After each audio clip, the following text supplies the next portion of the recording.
Hello बच्चों, welcome back. कैसे हैं आप सभी बच्चों? तैयार हो जाइए। अपने जो पनोरमा बुक है उसमें हम आज पढ़ेंगे द लास्ट लेसन वाला चैप्टर। बच्चों, पहले हमारा रेट रैप हो चुका है, बहुत सारे पार्ट्स बनाए, उसके अलग अलग आपको तरीके से बताया है।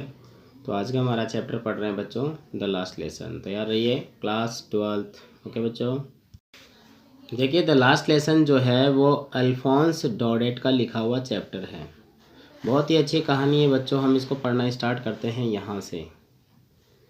बच्चों, कहानी आपको ऐसे याद करनी है कि बस आपको अपनी ज़ुबानी याद आ जाए, हिंदी इंग्लिश दोनों में। देखिए बच्चों, कहानी है इस तरह से। I started for school let that morning. मतलब जो इसमें कहानी सुना रहा है, जो लेखक है, वो कह रहा है आई स्टार्टेड, मैं रवाना हुआ, फॉर स्कूल के वेरी लेट, देरी से, दैट मॉर्निंग, उस सुबह। और जिस सुबह की वो बात कर रहा है उसके लिए कह रहा है कि मैं बहुत देरी से रवाना हुआ था। And was in great dread of scolding, और वॉज इन ग्रेट ड्रेड, बहुत ज़्यादा डरा हुआ था, ऑफ ए स्कॉल्डिंग, डांट फटकार की वजह से, कि मुझे डांट फटकार मिलेगी। उस वजह से बहुत ही मैं बहुत भयभीत था, डरा हुआ था। Especially because M Hamel had said, विशेष रूप से कि एम हेमल, ध्यान रखना बच्चों, एम हेमल इसके अंदर एक अध्यापक है और उन्हीं के ऊपर ये कहानी है पूरी। M Hamel had said, M Hemal ने कहा था, that he would question us on participles, कि वो क्या करेंगे बच्चों, उनसे पार्टिसिपल्स पर प्रश्न पूछेंगे। पार्टिसिपल्स होती है बच्चों, जैसे अपनी जो वर्ब होती है ना, क्रियाएं जो होती है, उनके जो फर्स्ट फॉर्म सेकंड फॉर्म, जो इनका विशेषण जो होता है उनको बताना पड़ता है बच्चों, समझ गए ना। हाँ, वही पार्टी वर्ब ही होती है, आप तो माइंड में सेट कर लीजिए। And I did not know the first word about them, वो कह रहा है और मैं तो इनके बारे में एक पहला अक्षर भी नहीं जानता, पार्टिसिपल होता क्या है। ये लेखक कह रहा है ये बात है कि मैं तो उनके बारे में कुछ भी नहीं जानता हूँ। फॉर ए मोमेंट, एक पल के लिए, आई थॉट, मैंने सोचा, ऑफ रनिंग अवे, कि मैं यहाँ से भाग जाऊँ। भाई स्कूल तो नहीं जाऊँ, स्कूल डांट मिलेगी, वैसे ही याद है कुछ नहीं है, तो सोचा कि मैं भाग जाऊँ। And spending the day out of door, और घर से बाहर जो है अपना समय गुजार लूँ, भाई स्कूल नहीं जाऊँ। इट वॉज सो वार्म, लेकिन क्या था, धूप बहुत तेज़ थी, गर्मी थी। सो ब्राइट, तेज़ धूप थी। The birds were chirping at the edge of the woods, और जंगलों में जो है वो पक्षी चहचहा रहे थे। भाई उसने ये सोच तो लिया था कि मैं ऐसा ऐसा कर लेता हूँ, मैं स्कूल ही नहीं जाऊँगा और अपना पूरा दिन जो है घर से बाहर मैं निकाल दूँगा। तो ऐसा देखा कि धूप भी जो तेज़ थी और जो जंगल के किनारों पर जो है पक्षी वो थे, वो भी चहचहा रहे थे। तो क्या हुआ देखो इसने, and in the open field, और खुले मैदानों में, खेतों में, बैक ऑफ द सामिल, शामिल होती है बच्चों आरा मशीन। ध्यान रखना, आपकी वोकेबलरी तैयार ऐसे होगी, ये भी एक पार्टिसिपल का ही रूप होता है, समझ लीजिए। शामिल आरा मशीन, आरा मशीन के पीछे द प्रूशियन सोल्जर्स, प्रूशियन के जो सैनिक जो थे, प्रूशियन बच्चों सेना है वहाँ की, और उनके लिए ही बोला गया है कि प्रूशियन के जो सैनिक है आरा मशीन के पीछे इसको प्रशा भी बोलते हैं बच्चों, हम अपनी जैसे भाषा में प्रशा के सिपाही, प्रशा के सैनिक, प्रूशियन में हमारे पढ़ने में आता है इंग्लिश, देखो PRUSSIN, वैसे इसको बोलते हैं प्रशा, ठीक है। प्रशा के जो सैनिक है वह ड्रिलिंग, वो क्या कर रहे थे बच्चों, ड्रिलिंग का मतलब होता है युद्ध का अभ्यास करना, जैसे अभ्यास करते हैं ना उसे, हाँ, जैसे हम कोई भी गेम खेलते तो पहले प्रैक्टिस करते हैं, वैसे वो भी प्रैक्टिस ही कर रहे थे। शाबाश बच्चों। It was all much more tempting, tempting होता है बच्चा अट्रैक्टिव यानी लुभावना, ये बहुत ही ज़्यादा लुभावना था। Then the rule for participle, participle के नियम से भी ज़्यादा लुभावना लग रहा था। But I had the strength to resist, किंतु मेरे अंदर ताकत थी टू रेसिस्ट, सामना करने की। रेसिस्ट होता है बच्चों सामने वाले का दबाव डालना, सामने वाले की हिम्मत को अपनी हिम्मत के साथ में जो है उसका मुकाबला करना। And hurried out to school, और जल्दी जल्दी स्कूल के लिए वो रवाना हो गया। अब क्या होता है बच्चों, देखो हमने देखा कि स्कूल के लिए रवाना हो गया, उसको डर रहा था वो जो इसमें जो लेखक कह रहा है वो, और एम हेमल नाम का टीचर इसमें आया है, उनने क्वेश्चन दिए थे पार्टिसिपल पे, तो उसने सोचा कि वो कहता है कि मुझे पार्टिसिपल के तो याद भी नहीं है, तो सोचा सारा दिन घर से बाहर निकाल दूँ और क्या करूँ, यहाँ से जो है कहीं बाहर गुजारूँ। तो जंगल का वर्णन किया कि चिड़िया चहचहा रही थी, धूप हो रही थी, है ना, ऐसे गर्मी पड़ रही थी। शामिल आरा मशीन के पीछे प्रूसा के सैनिक जो है वो युद्ध अभ्यास कर रहे थे और ये सब उसको बहुत ही अच्छा लगा, लेकिन याद रहा कि मैं डरता नहीं हूँ, मैं हिम्मत रखूँगा और मैं सामना करूँगा। When I pass the town hall, वो कह रहा है जब मैं टाउन हॉल के पास से निकला वहाँ से, was a crowd in front of the bulletin board. तो बुलेटिन बोर्ड होता है बच्चों सूचना पट, जो सूचना पट था ना उसके बाहर एक भीड़ लगी हुई थी। और what was the news of bulletin board, question ही बनेगा बच्चों इसके अंदर कि बुलेटिन बोर्ड पे कैसी खबरें आती थी। फॉर द लास्ट 2 ईयर, पिछले 2 सालों में all our bad news had come from there, कह रहा है कि हमारे लिए जो बुरी खबरें आती थी वहीं से ही आती थी। द लॉस्ट बैटल, हारे हुए युद्ध की खबरें। The draft of order, the draft यानी कि भर्ती की खबरें। The order of commanding officers, commanding officer के जो आदेश थे वही वहीं मिलते थे।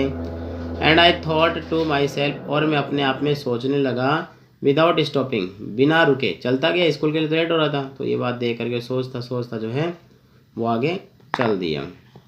What can be the matter now, अब क्या मामला हो सकता है, मतलब समझिए किस किस के लिए बोला। ये जो भीड़ लग रही थी ना वहाँ पर, उस भीड़ के लिए सोचने लग गया कि अब ऐसी क्या बात हो सकती है, आज भीड़ क्यों लगी हुई है। भाई मानते हैं कि बुलेटिन बोर्ड में खबरें आती थी, लड़ाइयाँ चल रही है, युद्ध हार गए, सेना में भर्तियों की खबरें ड्राफ्ट होती है, कमांडिंग ऑफिसर ने बहुत जो आदेश दिए हैं वो आदेश जो है वहीं से मिलते हैं। तो ये बात बच्चों को सोच करके जो है लेखक आगे जो है बढ़ता चला जा रहा है, क्योंकि उसमें क्या था, हिम्मत थी, रेसिस्ट करने की साहस था उसके अंदर। पार्टिसिपल पे याद नहीं था क्वेश्चन, फिर भी बच्चों को देखो स्कूल जा रहा है। ठीक है ना, समझ में आ गया ना यहाँ तक, आगे चलें। ओके देखिए,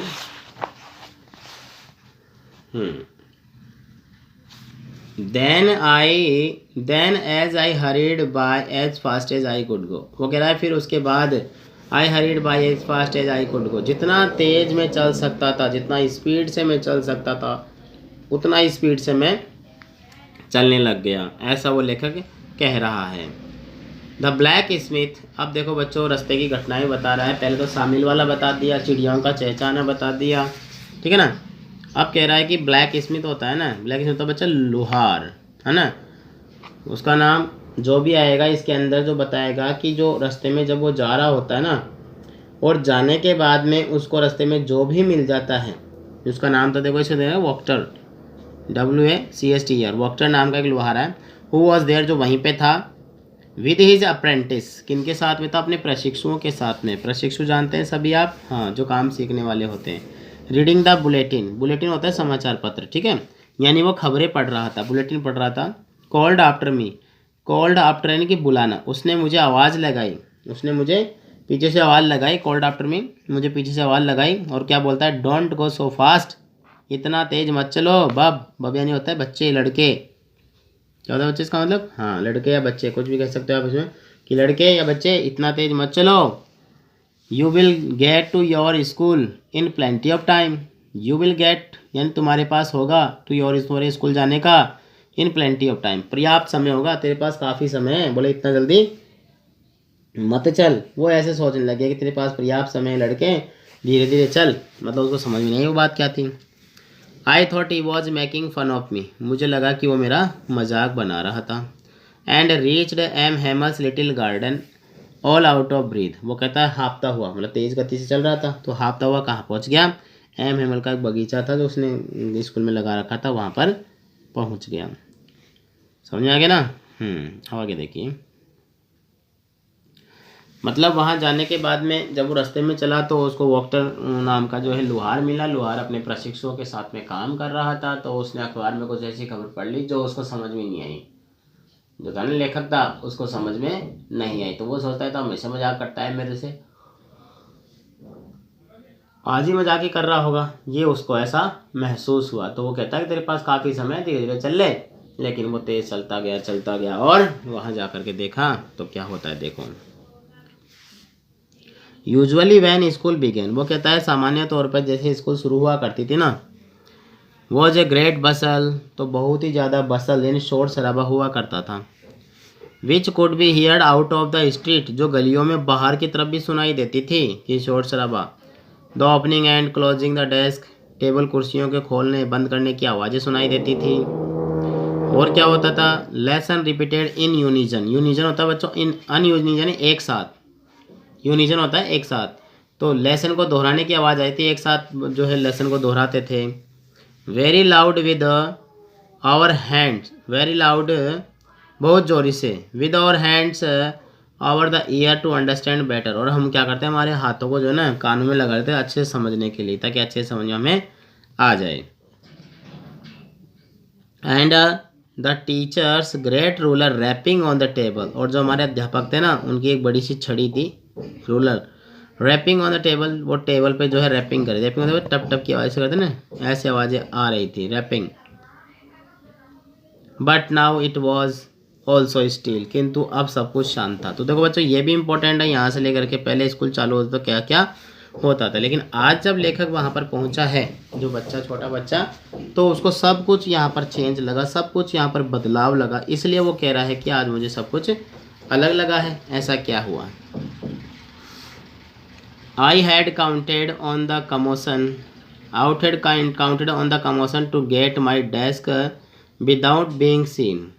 क्या कह रहा है कि जब वहाँ पर जाता ना, तो वो क्या बोल रहा है कि अब मैं अपने मतलब जो कमोशंस होती है ना, कमोशन होता है बच्चा, एक तो काउंटर ने अपने आप को भरोसा दिलाया, क्या वो अपने आप काउंटेड ऑन करता है, भरोसा दिलाया था commotion to get my desk without being seen, क्या करेगा बिना हलचल बिना शोर शराबे के जो है वो मैं अपनी टेबल पे जा करके बिना किसी की नज़र में आ जाके बैठ जाऊंगा। बट ऑफ कोर्स, किंतु वास्तव में दैट डे, उस दिन, everything had to be as quiet as Sunday morning, सब कुछ संडे मॉर्निंग की तरह था। जिस सुबह को शनिवार रविवार के रोज स्कूल नहीं खुलता, सब कुछ शांत रहता ना, वैसा संडे मॉर्निंग ही था। थ्रू द विंडो आई सा माई क्लासमेट्स, अब वो कहता है खिड़की में से मैंने अपने कक्षा के साथियों को देखा। ऑलरेडी इन देयर प्लेसेज, वो पहले से अपने अपने स्थानों पर बैठे हुए थे। देखो बच्चों कितनी अच्छी बात बोली, मतलब स्कूल इतना शांत था कि किसी को पता ही नहीं स्कूल चल रहा भी है क्या। तो लेखक यही बोल रहा है कि मैं जब पहले तो स्कूल होता था तो दूसरी गलियों में आवाज़ सुनाई देती थी, एक साथ बच्चे पढ़ते रहते थे, टेबल कुर्सियों की आवाज़ आती रहती थी, लेकिन आज ऐसा क्या हो गया? ठीक है ना। तो देखो क्या कहता है, and M Hamel walking up and down with his terrible iron ruler under his arm, और एम हैमल क्या कर रहे थे, वो अपनी जो आयरन रूलर थे ना, छड़ी थी, उसको अपनी बाहों में दबाए हुए, मतलब साइड में आर्म में कांख में दबाए हुए इधर उधर घूम रहे थे। I had to open the door, मुझे दरवाज़ा खोलना था, and go in before everybody, और हर किसी के सामने से मुझे जाना था। His okay, you can imagine, आप ये कल्पना कर सकते हो, high blessed and how frightened I was, कि मैं कितना और शर्मिंदा हुआ और मुझे किस प्रकार से डर लग रहा था, इसको मैं अच्छे से समझ सकता हूँ। इसके बारे में वो यहाँ पर कह रहा है। यू कैन इमेजिन, फिर से बता रहा हूँ, यू कैन इमेजिन, तुम ये कल्पना कर सकते हो, हाउ आई ब्लेस्ड, मैं कितना शर्मिंदा हुआ, and how frightened I was, और मैं कितना डरा हुआ था। इस बात के बारे में आपको बता भी नहीं सकता था, यानी कि बहुत ज़्यादा शर्मिंदा था और बहुत ज़्यादा डरा हुआ था। उसके बाद में देखो बच्चों आगे क्या कहता है, वहाँ पर आ चुका वो, बट नथिंग हैपन्ड, किंतु ऐसा कुछ नहीं हुआ। एम हेमल सामी, एम हेमल ने मुझे देखा, एंड सैड वेरी काइंडली, और बड़ी दया से बोले, पहले तो गुस्से में बोलते थे, go to your place quickly, जल्दी से अपनी जगह जाके बैठ जाओ, लिटिल फ्रेंच, क्या छोटे फ्रेंच। देखो बच्चों यहाँ पर इसका नाम आ गया है, जो लेखक कहानी सुना ना अल्फ्रेंच डॉडेट, उसमें लिटिल फ्रेंच नाम का इसमें करेक्टर है। ओके, ये जो लड़का है वो जो बता रहा है, we were beginning without you, हम तुम्हारे बिना ही जो है वो शुरू करने जा रहे थे। यानी कि अब जो लड़का है वो अपनी क्लास में प्रवेश कर चुका है। एम हेमल जो है वो उसको डांटते नहीं है, और उसके बाद जो बातें बताएगा उसको हम आगे देखेंगे, लेकिन थोड़ा सा एक बार एनालाइज करते हैं। देखो पहले बता रहा था स्कूल शोर शराबे में शुरू होता था, लोग डरते थे, यानी कि डरते क्या, लोग शोर शराबा करते थे, टेबल कुर्सियों की आवाज़ें आती थी, एक दूसरे के लेसन जब पढ़ते तब भी एक साथ दोहराने की आवाज़ आती, सब एक साथ एक यूनिजन में ही बोलते थे। तो ये बात बता रहा था कि पहले, और जो हमारा टीचर था उनसे सभी डरते भी थे, कि लकड़ी लोहे की वो कहते आयरन रूलर बोलते हैं, यानी कि छड़ी बोल सकते, उसको अपने पास ले रखा था और बच्चे उनसे डरते थे। तो आज जो था सभी शांत बैठे थे, मैं अपनी क्लास में, तो उन्होंने कहा कि अरे तुम आ गए फ्रेंड्स, तुम जाओ और अपनी जगह जा कर के बैठ जाओ, हम तो तुम्हारे बिना ही जो है चैप्टर शुरू करने जा रहे थे। कहने मतलब समझिए ना, मतलब शुरू करने वाले थे तो ऐसे लगा कि तू आएगा ही नहीं, लेकिन तू आ गया, तो अपनी जगह जा कर के बैठ जाओ। तो बच्चों ये हमारा आज का चैप्टर है, यहीं तक हम इसको रीड करेंगे। आपको इसमें क्या करना है बच्चों, 2 क्वेश्चन बनते हैं इसके अंदर। एक तो कि एटमॉस्फेयर कैसा था, वो स्कूल क्यों नहीं जा रहा था, एक बुलेटिन बोर्ड पे क्या खबरें छपा करती थी, समझ गए ना, और उसने जा कर के देखा तो स्कूल का जो माहौल था वो कैसा था, तो स्कूल का माहौल कैसा था, समझ गए ना। तो उसको लेकर के वो सारी बातें यहाँ पर कर रहा है और आगे बताएगा। जो भी इंसिडेंट उसके साथ होती है उसको हम अगली क्लास में देखेंगे बच्चों। जब तक आप इसको रीड कीजिए, कोई क्वेश्चंस पूछना है तो आप पूछ लीजिए कमेंट बॉक्स में। ओके बच्चों, सभी समझ गए जो मैं कहना चाह रहा हूँ। तो बहुत ही जल्दी आपका चैप्टर जो है इसको मैं बहुत अच्छे से आपको समझा दूंगा, बहुत अच्छे से आपका टॉपिक जो है ये कवर हो जाएगा। आप बिल्कुल ही टेंशन मत ले लीजिए। चैप्टर का नाम था हमारा द लास्ट लेसन। बस आप कंटिन्यू स्टडी करते जाइए, कंटिन्यू पढ़ते जाइए और वोकेबलरी तैयार कर। सबसे अच्छा काम रहेगा बच्चों वोकेबलरी का। ओके बच्चों, समझ गए ना सभी। मिलते हैं अगली क्लास में बहुत ही जल्दी सभी एक साथ, समझ गए ना। हाँ, यही कहना चाह रहा हूँ कि चैप्टर को जो है वोकेबलरी लिख लिख के तैयार कीजिए आप सभी, समझ गए। ओके ठीक है, गुड डे, गुड बाय।